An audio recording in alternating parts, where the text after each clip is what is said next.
자, 우리 옆에 친구와 한번 인사를 오늘 담백한 버전과 격렬한 버전과 귀여운 버전을 나눠서 하도록 하겠습니다. 담백하게 인사하겠습니다. 잘 지냈어?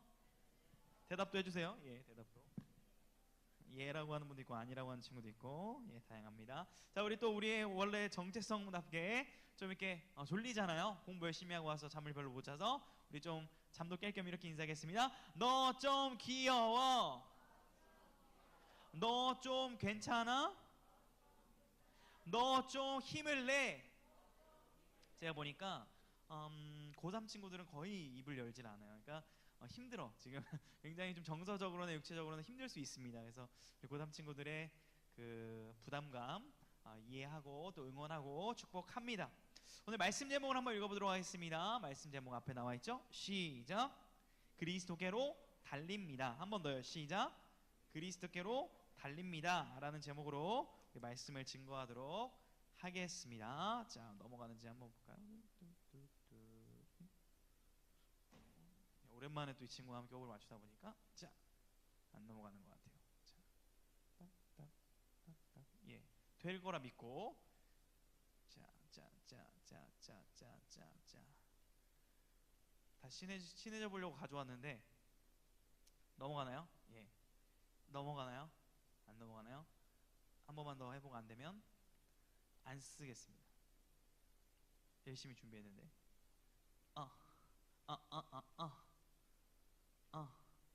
안 돼요? 네. 자, 여러분 괜찮습니다. 여러분 한번 제가 20대 때 겪은 얘기를 한번 들려드릴 테니까 저를 앞을 보시고, 여러분 앞을 보시고 핸드폰 이제 집어넣으시고, 자, 핸드폰 집어넣으시고, 제가 찬양 대회를 나가가지고 이제 알게 된 좀 나이 많은 형이 있었습니다. 찬양하는 모습이 굉장히 멋있었고, 또 저도 그때 열심히 찬양을 했던 사람으로서 대회를 나가서 친해진 형이 있습니다. 근데 그 형이 갑자기 저한테 이런 제안을 하는 거예요. 찬양을 잘 부르려면 말씀을 알아야 된다. 나는 너무 궁금한 게 많다. 내가 말씀 공부하자는 게 아니라 한번 우리 상담을 하고 싶다. 저한테 상담 요청을 해가지고 형이 이제 그분과 좀 친해졌습니다. 그분과 대화를 하고 있는데 저쪽 건너편에 카페에서 한 아주머니 두 분이 저희한테 딱 오시는 거예요. 그랬더니 이렇게 말하는 거예요. 너무 귀한 청년 두 명이 만났어. 둘은 꼭 함께 해야 돼. 둘 머리 위에 막 성경책이 넘어가는 게 보여. 막 이러시는 거예요. 네. 그래서 처음에 신기했습니다. 내가 진짜 뭐 있나? 이분이랑 좀 좋은 관계인가? 근데 이제 그분이 자기 아는 동생도 이제 신앙에 고민이 많다는 거예요. 그래서 그 여동생을 이렇게 데려왔습니다. 한번 넘어가네요. 좋습니다. 됐습니다. 하는 거예요. 근데 딱 그 자매가 왔는데 예쁜 거예요. 아주 예쁜 자매를 데려왔어요. 근데 그 자매가 예쁜 얼굴로 이제 저에게 이렇게 하는 거죠. 내가 진짜 말씀에 대해서 너무 궁금한 게 많은데 좀 들어줄 수 있니? 들어드릴게요. 이게 이제 들어줬습니다. 그러다가 갑자기 이제 근데 우리끼리 결론이 안 나는 것 같아. 이거 너무 좀 서운했습니다. 제가 열심히 이게 말씀을 이렇게 가르쳐줬거든요. 변증하고. 갑자기 이제 내가 아는 전도사님을 한번 불러다가 우리가 한번 토론을 해야 될 것 같아. 이렇게 이제 하는 거예요. 4명이 이제 만나게 됐습니다. 여러분 약간 무슨 느낌 나요 지금? 예? 이단의 포교 방법에 제가 지금 휘말리고 있는 중이었어요. 그러면서 아무튼 그분이 막 전도사님 와서 막 뭐 자신의 간증을 하고 막 자신의 생각을 얘기하고 성경 얘기를 일단 안 합니다. 계속 그런 삶에 대한 얘기를 해서 제가 일단 성경적인 대답을 딱 하고 이제 그 다음부터 연락이 안 되더라고요. 그러니까 제가 이제 뭐 이렇게 떠나가 이렇게 한 건 아니고 성경적인 그런 교리를 정확하게 말을 했더니 그 다음부터 제 연락을 안 받는 거를 이제 경험을 했습니다. 무슨 말씀을 드리고 있냐면 요즘에는 더 이단들, 특별히 포교 방법이 너무 이제 악랄해졌고, 여러분들이 조금만 망심을 하면 이제 우리 형제들, 뭐 예쁜 누나가 온다든지, 또 우리 자매들도 멋진 오빠가 갑자기 성경 공부를 해준다든지, 뭐 이런 일이 얼마든지 일어날 수 있는 시대를 우리가 살아가고 있고, 문제는 뭐냐면 이단들만 문제가 있는 게 아니라 정통 교회로 보이는 교회 안에서도 이단적인 가르침들이 지금도 일어나고 있다는 것이 상당히 문제입니다. 제가 이 말씀을 왜 드리냐면 오늘 말씀에 보게 되면 사도 바울이 아주 강력하게 성도들을 지키기 위해서 이렇게 얘기합니다. 한번 따라하겠습니다. 개들을 삼가라. 개들을 삼가라. 여기서 개가 누구예요? dog. 진짜 멍멍이에요? 어떤 사람을, 성도들을 지금 진리가 아닌 잘못된 사상과 가르침으로 끌어들이는 자들을 삼가라. 근데 그들은 누구가? 개들을 삼가라. 매우 강력하게 지금 경고하는 거예요. 옆에 친구 얼굴 한번 보세요. 만약에 옆에 친구가 지금 너무 사랑스럽고 좋지만 이단적인 가르침으로 여러분을 인도한다면은 어떤 존재로 볼 필요도 있는 것 같아요? 말하지 마세요. 말하지 마세요. 단어를 꺼내지 마세요. 네, 그렇다는 건 아니고 그만큼 이 바른 말씀을 잘 가지고 있는 것이 중요한 것을 이렇게 강조하는 거죠. 오늘 사도 바울은요, 오늘 빌립보서 말씀을 통하여서 균형을 철저하게 맞추려고 들어갑니다. 따라하겠습니다. 균형을 맞춰라. 사람은요 균형을 잘 못 맞춥니다. 마음이 쏠리게 되어 있어요. 이쪽이든 저쪽이든 저쪽이든 저쪽이든. 목사님도 여러분들이 이렇게 쓱 눈을 스캔하지만 제 눈에 여러분들이 똑같이 50, 50, 50, 50씩 사랑스러워 보일까요? 50, 49, 51, 48, 47, 58, 57 이렇게 사랑스러워 보일까요? 예, 80, 20, 10이요? 네, 50, 50, 50 여기서 50은 뭐 낫다는 얘기 아니라 동등하다는 그렇게 보려고 노력을 하지만 사람은 의지적으로 노력하지 않으면 균형감을 잃게 되어 있는 존재입니다. 그러므로 성경은 계속해서 이 균형을 맞출 것을 강조하고 있는데요. 여러분 오늘 3장 1절부터의 내용들을 보게 되시면 사도 바울이 굉장히 강력하게 어떠한 내용들을 비판합니다. 어떤 거냐면 이런 거예요. 할례를 받아야 된다, 행함이 있어야 된다라는 이 가르침에 현혹돼서는 안 된다라는 것을 좀 강력하게 말하고 있는 거예요. 자, 우리식으로 좀 풀어볼게요. 여러분들이 교회에 한 번도 빠지지 않고 예배를 나와야 합니다. 맞는 말이고, 여러분들이 매일매일 기도를 드려야 됩니다. 맞는 말이에요. 그런데 이렇게 해야만 하나님이 기뻐하십니다 라고 말한다면 이것은 맞아요, 틀려요?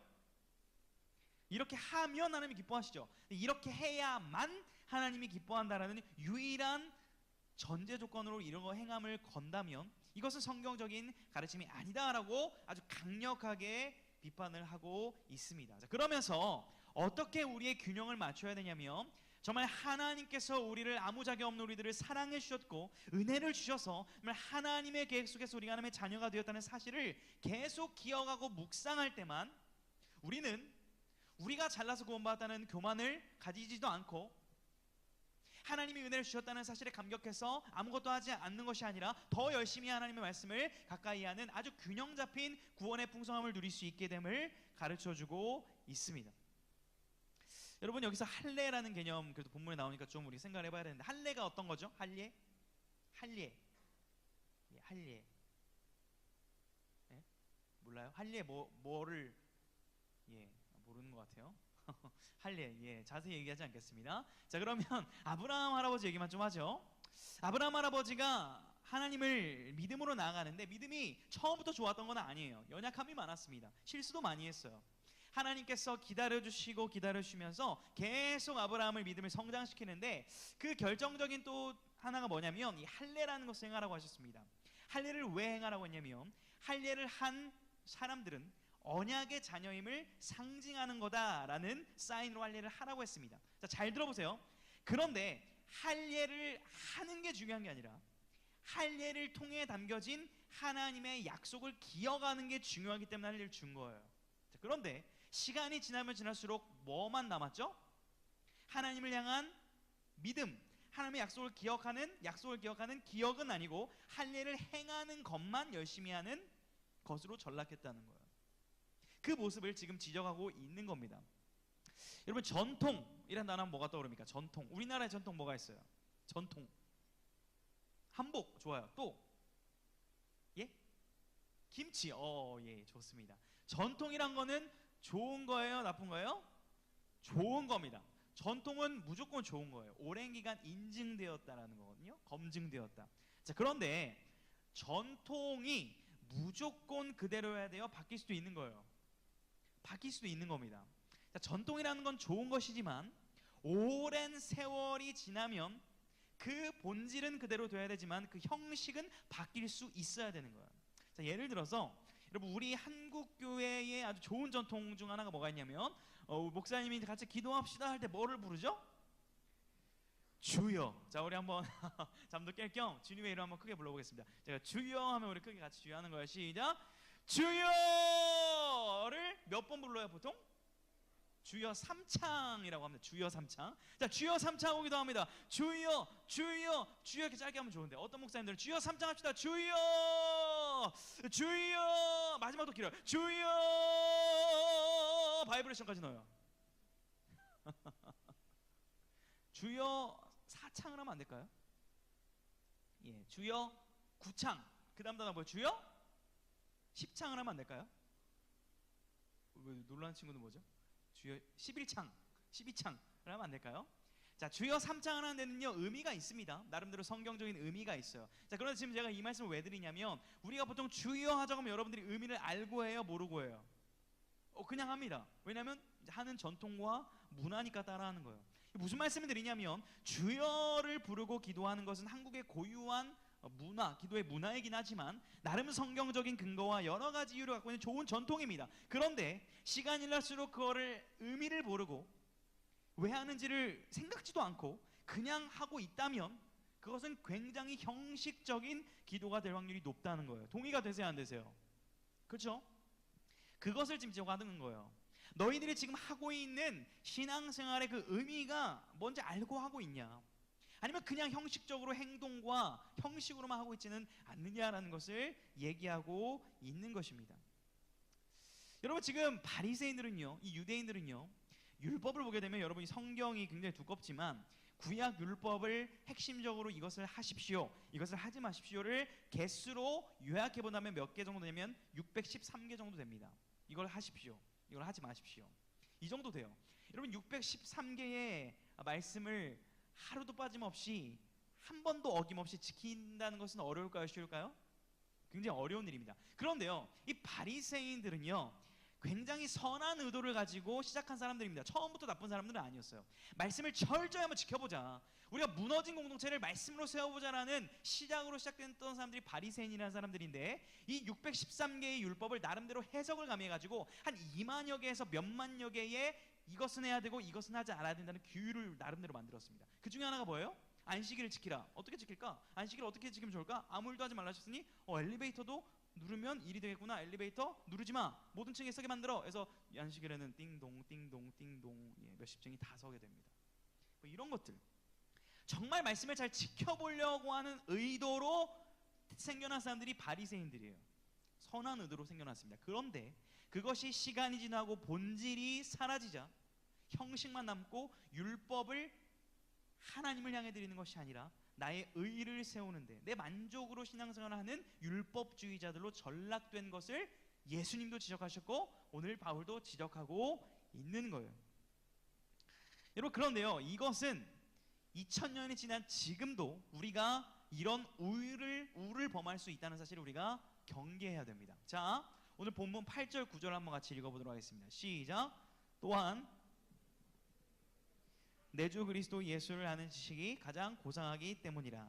내가 그를 위하여 모든 것을 잃어버리고 배설물로 여김은 그리스도를 얻고 그 안에서 발견되려 함이니 내가 가진 의는 율법에서 난 것이 아니요 오직 그리스도를 믿음으로 말미암은 것이니 곧 믿음으로 하나님께 난 의라. 지금 사도 바울은요, 나의 힘, 세상의 지식, 나의 지혜와 능력으로 하나님이 원하시는 그 모습에 이를 수 있다고 생각하는 그러한 교만함, 또 나의 스펙, 이런 것들로 하나님께 나아가는 그 모든 생각과 사상과 가치를 뭐라고 하냐면 배설물이라고 합니다. 자, 이거 좀 고급스러운 단어인데 원래 단어가 뭐예요? 오늘 아침에도 저도 못하고 온 똥이죠. 똥. 여러분, 똥이라는 단어 별로 안 좋아하세요? 애기들은 똥이라는 단어를 좋아하더라고요. 제가 6살 친구한테 안녕 난 똥이야 그러니까 좋아하더라고요. 안녕 나는 목사님이야 이러면 이러는데 안녕 나는 똥이야 이러면 똥! 막 이러면 좋아하더라고요. 왜 그런지 모르겠어요. 아무튼 제 조카도 아직도 저를 똥이라고 부르기도 하는데 똥이라는 거예요. 배설물이라는 거예요. 대신에 나는 뭐를 얻기를 원하냐면 그리스도 예수를 아는 지식이 내게 고상하다라고 고백합니다. 그리스도 예수를 아는 지식이 뭘까요? 이런 거죠. 내가 아무리 열심히 공부를 해봤고 아무리 열심히 돈을 모아봤고 열심히 살아봤는데 정말 내 힘과 능력으로는 하나님의 자녀다운 모습을 만들 수도 없고 살아갈 수가 없더라.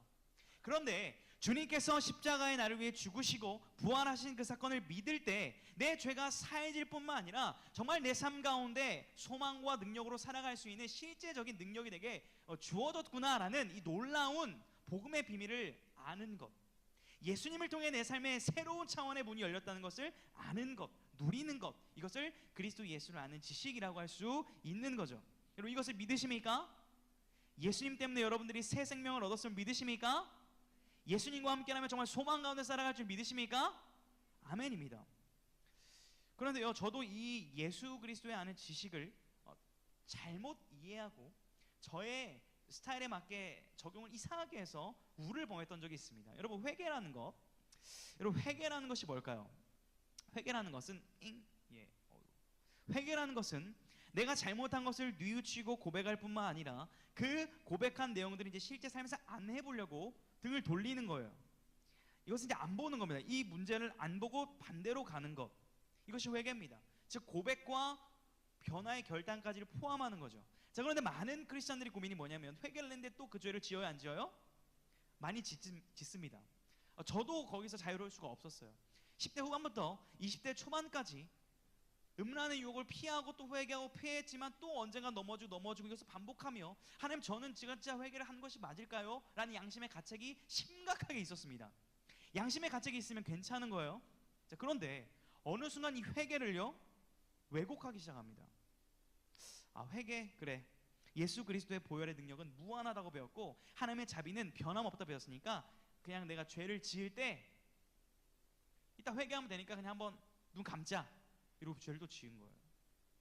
그리고 맞아요, 틀려요? 예? 자, 그럼 그 상태에서 예수님께 다시 회개하면 용서를 해주세요, 안 해주세요? 해주시긴 하는데 이 자세는 맞아요, 틀려요?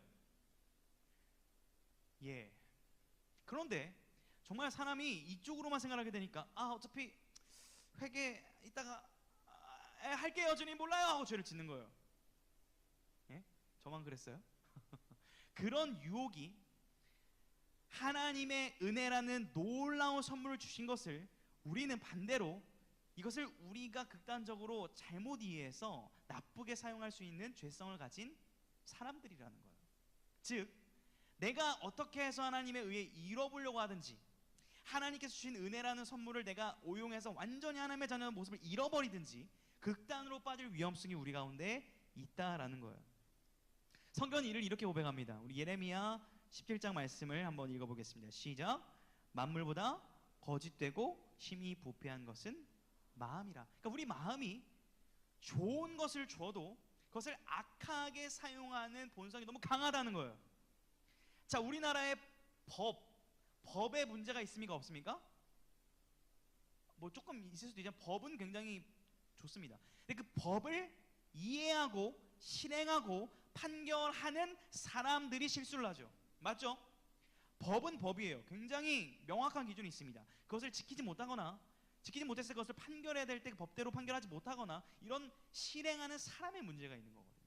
마찬가지로 하나님이 놀라운 선물을 주셨는데 그것을 선물답게 여기지 못하는 우리의 문제점이 있다고 성경을 고발하고 있는 거예요. 이쯤에서 우리가 균형을 맞추기 위해서 2009년, 2010년 얘기를 좀 해보도록 하겠습니다. 2009년 때 몇 살이었죠? 진짜? 고1은 2009년. 그럼 고2는 2010년? 고2는 2008년? 고3은 2007년? 2010년생은 중3이겠네요. 좋습니다. 자, 2010년에 서다 선생님 뭐 하고 계셨죠? 예. 아무튼 어른이셨죠, 어른. 예. 2010년에 저는 믿기지 않겠지만 20살 대학생이었습니다. 예, 선생님들도 좀 놀라신 것 같은데. 자, 이때가 뭐였냐면 전국에 슈퍼스타 K라는 오디션 알아요? 굉장히 오래된 오디션인데 그게 이제 시작을 하면서 수많은 사람들이 가수가 되겠다고 엄청 오디션을 많이 보고 엄청 실용음악가가 많이 생기고 실용음악과 경쟁률이 서울예대 당시에 400대 1 입시가요. 고3 입시가 뭐 이랬던 시즌입니다. 근데 이때 하나님의 은혜로 제가 찬양하는 게 너무 좋아가지고 고3 때 입시에 뛰어들었어요. 목사님이 이제 이때 실용음악과를 가겠다고 입시를 이제 뛰어든 거죠. 가장 전성기였습니다. 근데 놀라운 얘기는 우리 고3 친구들 위로가 될지 모르겠는데 이 시즌입니다. 지금 이 시즌 2월달 지금 우리 고3 지금 20살이 된 고3도 지금 이제 학교들 다 됐거나 좀 재수를 고민하거나 하고 있겠죠. 목사님이 이 시즌에 가나다군을 지원했는데 가나다군은 이제 상향으로 지원했기 때문에 떨어졌습니다. 근데 다군에 잘 보세요. 10명 뽑는 학교에 11명이 지원했어요. 그럼 경쟁률이 몇 대 몇이에요? 1.1대 1인가요? 네. 그 학교를 지원을 했습니다. 당연히 붙을 줄 알았어요. 시험을 봤습니다. 근데 거기에 떨어진 거예요. 고3 때 애들아. 너무 충격을 받은 거예요. 그런데 하나 더 있었습니다. 학교가 이제 전문대 예대가 하나 있었어요. 예대. 거기는 이제 경쟁률이 20대 뭐 1인가 그랬습니다. 당시에. 그러니까 기대를 안 했죠. 왜냐면 1.1대 1 떨어진 사람이 20대 1을 붙는 게 말이 안 되잖아요. 그렇죠? 기대를 안 하고 있었어요. 뭐 많은 스토리가 있지만 축약하면 목사님이 그래서 그때 불렀던 찬양이 이제 하늘 소망이라는 찬양을 열심히 준비했습니다. 부르진 않을게요. 그런 찬양을 준비했는데 그 20대 1인 학교에 가서 시험을 딱 보는데 심사위원이 그 곡을 부른 원작자가 딱 심사위원에 앉아 있는 거예요. 더 부담스럽죠? 더 부담스럽죠? 근데 제가 너무 몰라가지고 우리 예훈 알 텐데 입시할 때 좋은 MR을 가져가야 되는데 저희 누나가 피아노 쳐준 걸 MP3라는 게 있었어요. 예전에 MP3 녹음해가지고 지지직거리는 거를 입시 반주로 틀고 거기에 불렀는데 원곡자 앞에 있었거든요. 뭐 웃고 계신 거야. 이렇게? 그러니까 저는 이제 굉장히 기분이 안 좋았습니다. 내가 이렇게 못하나? 전주에서 왔다고 무시하나? 이러면서 주님만 바라보면 찬양을 했죠. 그런데 저는 이제 기대를 안 하고 재수를 할 생각을 하거나 이 취업을 할 생각을 하고 있었는데 그 학교가 겨울 수련회 갔다 와서 아무 생각 없이 교회 컴퓨터 저 뒤에서 딱 켰는데 합격을 한 거예요. 저는 그 순간 그 합격이요 진짜 거짓말 안 하고 그냥 주님 은혜 이걸로 보였습니다. 그럴 수밖에 없어요. 왜 그러냐면 정말 당시에 제 실력과 제 능력으로는 그 전성기 시절의 신호음악가를 정시를 뚫을 수가 없어요. 말이 안 됩니다. 근데 은혜로 보였고 그렇기 때문에 저는 그 뒤로 10년 동안 찬양을 포기하지 않았습니다. 왜 그러냐면 신호음악가 가면 너무 잘하는 애들이 많아서 정말 들어가면 하루에 몇백 번씩 그만두고 싶거든요. 근데 그만두지 않았습니다. 왜냐면 하나님이 부르셨으면 하나님이 책임진다는 마음으로 지금까지 오고 있고 단 한 번도 제가 뭔가를 했을 때 제가 했다고 생각을 할 수 없게끔 시작부터 은혜로 못 박았던 사건이 제 입시 사건입니다. 무슨 말씀을 드리고 있냐면 정말 우리의 구원도 마찬가지라는 거예요. 정말 내가 해보려고 하고 노력해보고 열심히 기도해보고 열심히 찬양해보고 말씀 읽으려고도 잘 안 되는데 이렇게 부족한 대로 나를 사랑하셔서 구원하신 하나님이 내게 은혜를 베푸셨다는 사실을 우리가 깨달을 수 있기를 주님의 이름으로 축복합니다. 이것이 먼저 되어야 된다는 거예요.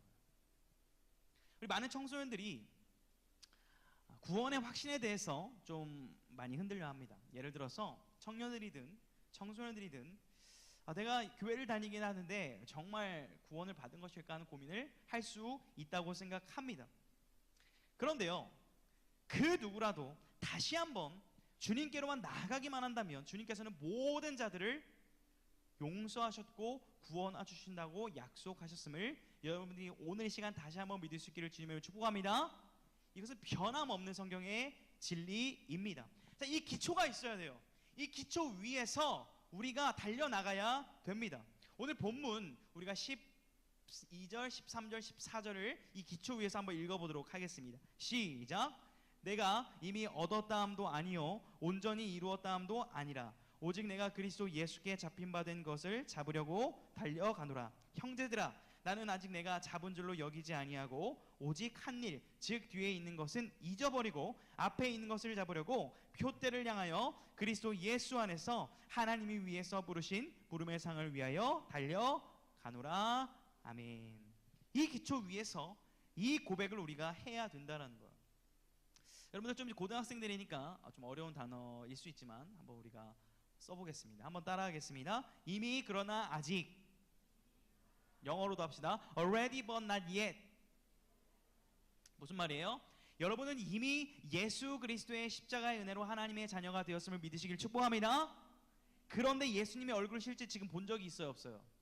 아직 천국에 들어가지 않았죠. 지금 봤다고 하는 친구는 지금 살아있는 게 아니죠. 아직 우리가 죽음의 문턱을 넘진 않은 삶을 살고 있습니다. 이 삶을 사는 우리들이 어떻게 살아가야 될지에 대해서 오늘 12, 13, 14절이 말씀해주고 있다라는 거예요. 여러분 마치 이런 겁니다. 요즘 이제 또 뭐 금메달 소식이 들리는데 달리기 선수가 있다고 해볼게요. 달리기 선수가 달려가지고 결승선을 1등으로 통과를 했습니다. 그럼 그 달리기 선수는 1등이에요, 2등이에요? 자, 1등입니다. 이미 확정이 되었어요.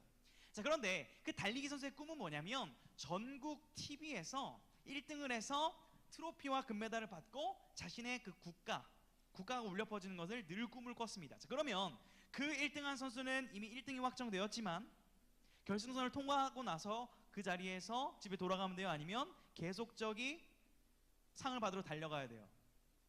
달려가야죠. 근데 그 달려가는 모습이 어떨까요?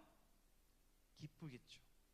억지로 죽을 힘을 달려가는 게 아니라 이미 1등이라는 걸 확정해 놓았고 그 1등의 기쁨을 만끽하러 가는 그 발걸음과 그 달리기는 매우 기쁘고 감동적일 것입니다. 마치 우리의 삶이 이렇다는 거예요. 이미 하나님의 자녀가 되었다는 확신 가운데 지금 치열한 삶이지만 끝까지 그 상을 받기 위해 달려갈 수 있는 힘이 우리에게 실제적으로 주어졌다라는 것입니다. 여러분, 성경은요 우리에게 이 사실을 가르쳐줘요. 매일매일 주님을 향하여 달려가는 자들에게 놀라운 상이 있다라고 가르침을 믿으시기를 축복합니다.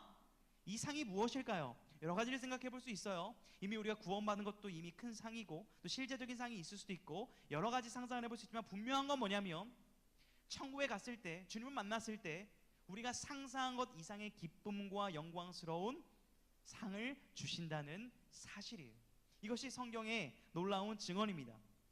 이런 친구 있을 수 있습니다. 목사님, 상 받으면 쟤는 1등 받고 저 2등 받으면 기분이 나쁘지 않을까요? 그럼 천국이 아닐 것 같은데요. 천국은 이제 그러한 생각 자체가 주어지지 않는 영광스러운 육체이기 때문에 비교가 아니라 함께 기뻐하는 축제의 상이 될 것입니다. 여러분, 오늘 이 말씀을 통해서 우리는요 좌로나 우로나 치우치지 않는 균형 잡힌 바른 중심을 가지고 바른 구원을 누리며 살아가야 되는 하나님의 자녀인 줄 믿으시길 축복합니다. 성경은요 우리에게 이미 하나님의 은혜로 구원받았다고 가르칩니다. 그러나 동시에 우리가 최선을 다해서 하나님께 나아가고 노력해야 됨을 가르치고 있습니다. 그런데 원리가 있어요. 화살표 잘 보세요. 하나님이 주신 거예요. 하나님이 주신 그 은혜에 감격해서 살아가는 거예요. 살아가다 보면 우리가 잘한 것은 아닌데 하나님께서 결국 놀랍게 상도 주십니다. 잘 보세요. 은혜도 주시고 그 은혜에 힘입어 살아가면 상도 주시는 원리예요. 하나님께 모든 것이 영광이 돌려지지만 우리에게도 기쁨이 되어지는 놀라운 원리를 구원 가운데 하나님이 감추어 두셨다라는 사실입니다. 여러분, 우리 결론적으로 이 얘기를 한번 읽어보고 말씀을 맺도록 하겠습니다. 한번 읽어볼까요? 시작. 오직 그리스도를 알고 그리스도를 바라보는 것이 우리의 영원한 기쁨 소망이기에 오늘도 그리스도께로 달립니다. 여러분, 매일매일 주님께로 더 가까이 나아가시길 주님의 이름으로 축복합니다. 나아가는 동기는 주님께 나아가서 무엇을 얻어내거나 내가 구원받기 위해 달려나가는 것이 아니라 이미 나에게 먼저 찾아오신 주님, 나의 모든 것을 안아주시는 주님이 너무 좋고 감사해서 그 주님의 얼굴을 뵙는 그날까지 주님께로 기쁨으로 달려나가는 달리기입니다. 이것이 우리의 정체성이고 우리의 노력의 가치이고 방향성임을 잊지 않고 여러분, 주님이 부르신 그 표대를 향하여 부름의 상을 향하여 기쁨으로 오늘도 달려갈 수 있기를 주님의 이름으로 축복합니다.